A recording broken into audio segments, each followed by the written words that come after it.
Saludos, este es su amigo y hermano Víctor Lubriel, que los saluda en el amor del Señor. En esta ocasión, para presentar la lección número 9 de la revista de educación cristiana El Discipulado, que lleva como tema Dios promete un reino justo, utilizando como título la justicia y los profetas. El Señor ama la justicia. Pero antes de presentar esta lección, pidamos al Señor que nos dé discernimiento, tanto para entender esta lección y poder aplicarla a nuestra vida. Padre nuestro que estás en el cielo, te damos la gloria, la honra, la alabanza y la adoración, porque tú eres digno de ella, Señor. En este momento te queremos agradecerte por una misericordia más que tú nos das, un hermoso día donde seguimos viendo tu mano protectora, tu cuidado y tu amor por nosotros. Ahora te pedimos que tú, Padre Santo, abras nuestro entendimiento para que lo que vayamos a leer aquí sea de bendición a nuestra vida, la podamos llevar a los demás y la podamos aplicar a nuestra propia vida. Y todo esto te lo pedimos en el nombre de Jesús. Amén, amén. La cita bíblica a la cual vamos a dar lectura pertenece al libro del profeta Isaías. Pero antes de ir a la lectura, sería bueno mencionar que Isaías pertenece al grupo de los profetas mayores, que profetizó durante el reinado de 5 reyes en Judea. Estos reyes fueron Uzías, Jotam, Acaz, Ezequías y Manasés. Además de esto, a Isaías se le conoce además como el profeta mesiánico, ya que solo en los Salmos encontramos más referencias de Cristo que en el libro de Isaías. Prestemos atención a la siguiente lectura, que lee de la siguiente manera. Isaías capítulo 61, versículos del 8 al 11, e Isaías capítulo 62, versículos del 2 al 4a. Yo, Jehová, soy amante del derecho, aborrecedor del latrocinio para holocausto. Por eso afirmaré en verdad su obra y haré con ellos pacto eterno.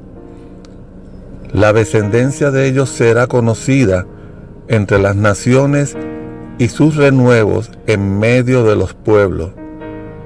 Todos los que vean reconocerán que son un linaje bendito de Jehová. En gran manera me gozaré en Jehová. Mi alma se alegrará en mi Dios, porque me vistió con vestiduras de salvación, me rodeó de manto de justicia. Como a novio me atavió y como a novia adornada con sus joyas.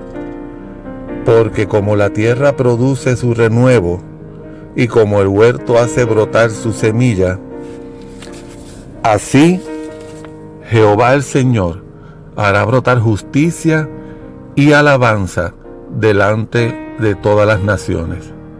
Isaías 62, versículos 2 al 4a. Entonces verán las naciones tu justicia y todos los reyes tu gloria, y te será puesto un nombre nuevo, que la boca de Jehová te pondrá, y serás corona de gloria en la mano de Jehová, y diadema de realeza en la mano del Dios tuyo. Nunca más te llamarán desamparada, ni tu tierra se dirá más desolada. El profeta Isaías comienza su libro diciendo: oigan cielos y escucha tierra, porque habla el Señor.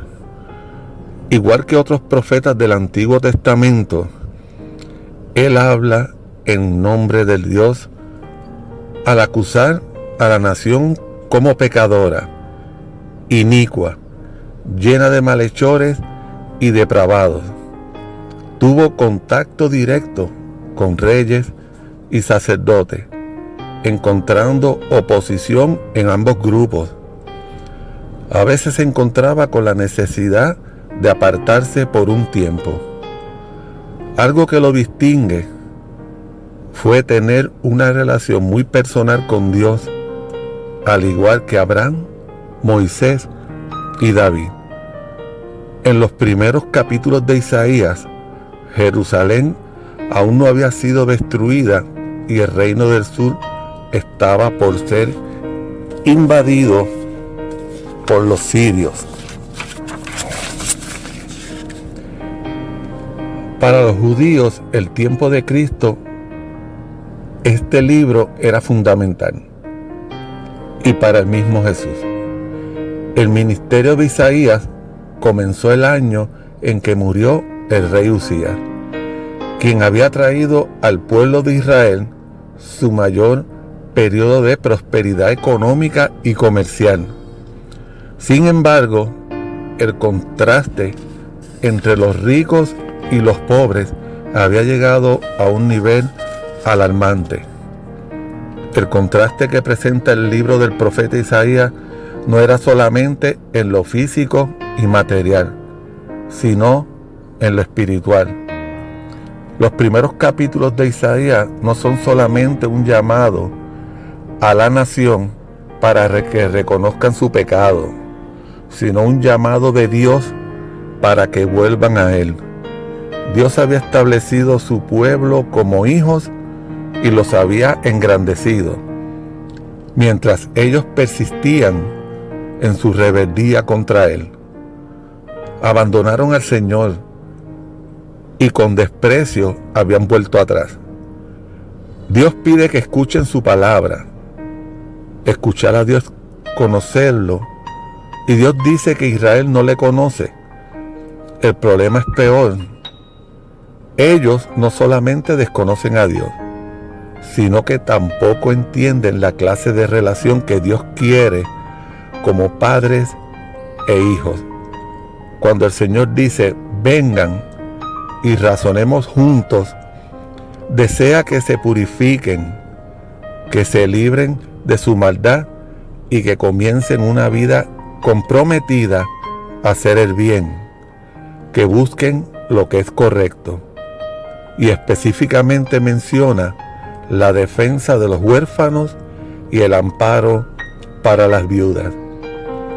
Esto mismo lo recarga Santiago en el capítulo 1, en el versículo 27, donde escribe de la siguiente manera: cuidar a los huérfanos y a las viudas en su aflicción, y guardarse sin mancha del mundo.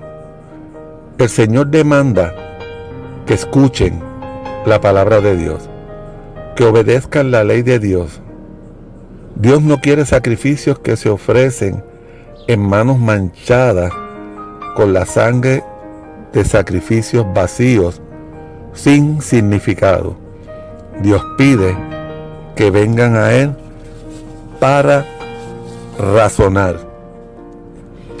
Dios siempre tiene una persona para cumplir sus propósitos, y su propósito principal es tener una relación personal con hombres y mujeres.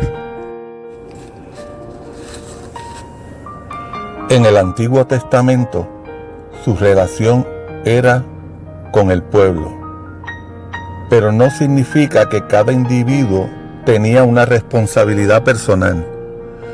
Dios llama a diversas personas para ministrar su palabra a otros. Es responsabilidad de cada individuo acercarse a Dios, escuchar su voz y permitir que el Señor lo toque personalmente y lo sane.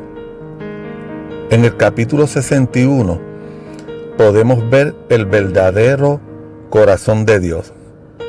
Vemos la presencia del Espíritu de Dios sobre Isaías. El Espíritu siempre ha obrado en este mundo, comenzando con la creación. La unción del Señor sobre el profeta fue lo mismo que anunció Jesús en el Evangelio de Lucas, a la cual quiero dar lectura, que fue en el capítulo 4, versículo 16, y lee de la siguiente manera: vino a Nazaret, donde se había criado, y en el día de reposo entró en la sinagoga, conforme a su costumbre, y se levantó a leer. Y se le dio el libro del profeta Isaías, y habiendo abierto el libro, halló el lugar donde estaba escrito: el Espíritu del Señor está sobre mí, por cuanto me ha ungido para dar buenas nuevas a los pobres. Me ha enviado a sanar los corazones quebrantados, a pregonar libertad a los cautivos y vista a los ciegos, a poner en libertad a los oprimidos, a predicar el año agradable del Señor. Y enrollando el libro, lo dio al ministro y se sentó, y los ojos de todos en la sinagoga estaban fijos en él. Hermanos, unción es más que algo que sentimos, algo que nos mueve en algún momento específico. La unción es algo permanente, como la unción que recibían los reyes y los sacerdotes. Cuando el rey Saúl perdió la presencia del Espíritu en su vida, David lo consideraba el ungido de Dios. Esto significa que la unción, una vez dada por el Espíritu, no es algo que recibimos para momentos particulares, sino una presencia permanente.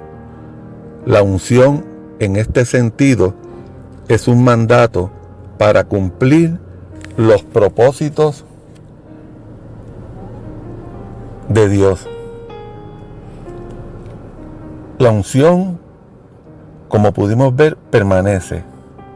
Por eso vemos que la palabra unción en la Biblia se utiliza de las siguientes maneras: un estatuto perpetuo, unción eterna, me ha ungido, la unción que han recibido de Él permanece en ustedes.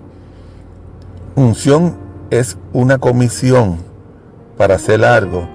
En el caso de Isaías, anunciar las buenas nuevas, proclamar libertad, traer regocijo y un manto de alabanzas. Isaías dice que cada miembro del pueblo de Dios será llamado sacerdote. Lo vemos por medio de las palabras de Pedro: pero ustedes son linaje escogido, real sacerdocio, nación santa, pueblo adquirido, para que anuncien las virtudes de aquel que los ha llamado de las tinieblas a la luz. Vemos que el resultado de la presencia del Espíritu Santo en nuestras vidas es la unción, que nos impulsa a compartir las buenas nuevas, igual que los primeros discípulos en el día de Pentecostés.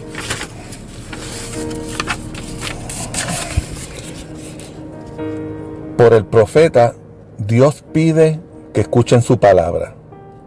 Escuchar a Dios es conocerlo, y nos dice que Israel no conoce. El problema es peor, porque ellos no solamente no conocen a Dios, tampoco entienden la clase de relación que Dios quiere como padre e hijos.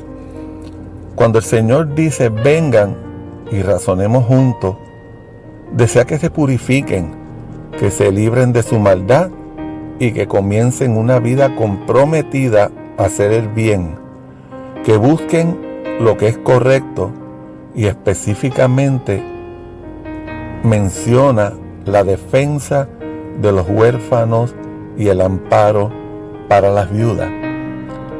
La manera de una persona acercarse a Dios es con verdadero arrepentimiento, que es más que simplemente un cambio en nuestra conducta. Arrepentimiento significa un cambio en la manera de pensar. Como ejemplo, vemos a Juan el Bautista diciendo a los fariseos y saduceos que trajeran fruto digno de arrepentimiento. Primero, el cambio en la manera de pensar y luego un cambio en conducta. El apóstol Pablo luchaba con hacer lo que debía hacer, pero su confianza estaba en su posición como hijo de Dios y el poder del Espíritu Santo en él, no en ninguna de sus hazañas y conocimiento. Muchas veces queremos ver a los políticos y gobiernos como el medio para resolver los problemas en nuestro mundo. Pero debemos reconocer que la paz, la justicia que buscamos nos vendrá de parte de hombres y mujeres en posiciones de poder. Solamente cuando una persona tiene una verdadera relación con Dios, se preocupa por las necesidades de otros, como a los huérfanos y a las viudas, por ejemplo. Dios envió a su Hijo a este mundo por su gran amor. Igual nosotros tenemos una unción, una comisión de ser parte de este mundo. Nuestra santidad no depende de aislarnos del mundo. Somos enviados a ser parte de este mundo. Nuestra separación se podría entender en el contexto de la definición de santificación, apartados con el propósito de ser hechos santos. Pablo nos dice en 1 Corintios 1:30, por Él están ustedes en Cristo, a quien Dios hizo para nosotros sabiduría y justificación. Y a manera de repaso, no olvidemos que el libro de Isaías es uno de los textos más importantes del Antiguo Testamento, que describe la misión que ha sido dada al pueblo de Dios, que consiste en proclamar buenas noticias, que Dios desea liberar a las personas esclavizadas por el pecado. Jesús leyó este texto, al cual dimos lectura anteriormente en la sinagoga, asumiendo él mismo esta misión. Esta misión que ahora se extiende al pueblo de Dios, a la iglesia. En otras palabras, la misión de Jesús es nuestra misión. Dios afirma que ama la justicia y rechaza las obras de maldad. Podemos celebrar la justicia de Dios y regocijarnos por sus obras de bondad, porque la justicia de Dios debe ser nuestro motivo de alegría. La justicia de Dios es el mejor adorno que un ser humano puede lucir. Dios desea que tanto las personas y las naciones practiquen la justicia. Quien practica la justicia es valioso para Dios, y Dios se regocija cuando su pueblo practica la justicia y hace actos de bondad. Señor Jesús, Tú les hablaste a tus discípulos acerca del Padre. Abriste la puerta para que nosotros pudiésemos ir de frente a su trono. Gracias por ese privilegio. Y mientras esperamos tu retorno al mundo, síguenos anunciando la gloria de Dios, el Rey, el Señor de los ejércitos. En el nombre de Jesús te damos gracias. Amén y amén.